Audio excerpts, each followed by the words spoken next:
Welcome to the Phone Arena video review of the BlackBerry Curve 8520. The 8520 is a basic BlackBerry. It's poised to be an entry-level model into the Curve family, slated below the 8900, which recently launched for T-Mobile. Officially, this device is yet to be unannounced, so keep in mind that some of the specifications are subject to change.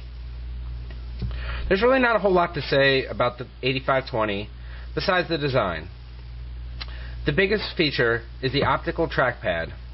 Instead of the typical trackball you find in the middle, you'll now find a little optical pad, and you simply run your finger over it. It's not too bad. It did take some getting used to, and we had to crank the sensitivity all the way up to 100 to be able to control it the way we liked. However, it's a cool little innovation, and given that the trackballs have problems, it's nice to see BlackBerry potentially addressing this issue. Other than that, it's a fairly typical BlackBerry. You have your full QWERTY keyboard down below, a 3.4-inch display, and the cluster of navigation keys in the middle.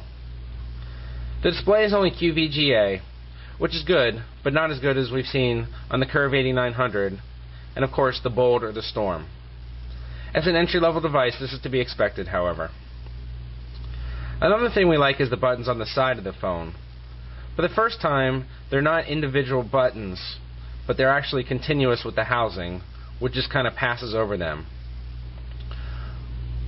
In terms of functionality, everything remains the same. You still have a volume rocker and a right and left convenience key. But it adds to a cooler look, we think, and it gives it a good feel. There's also a 3.5mm headset jack, which we've come to expect, and a micro USB charging and data port. The top features some nifty playback controls. You have play pause, which also doubles as a mute switch, and then track forward and track back. Obviously, they're going for the more consumer market with a multimedia friendly phone. The back of the phone is very simple. There is no mechanical latch, so the user simply pries the battery cover off.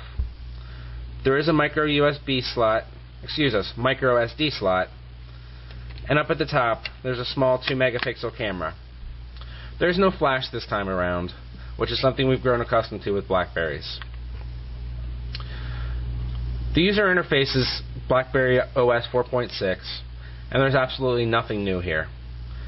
For anyone who's used the new Curve, the 8900, the Storm, the Bold, or the 8350i, it's the exact same interface.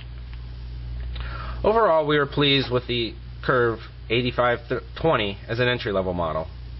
There's not a whole lot new about it, save for the optical trackpad, but it's got a nice size, feel, and weight. Our one complaint was with call quality. Users thought we sounded great, but on our end, they sounded pretty horrible. Keep in mind that this is an unofficial model so far.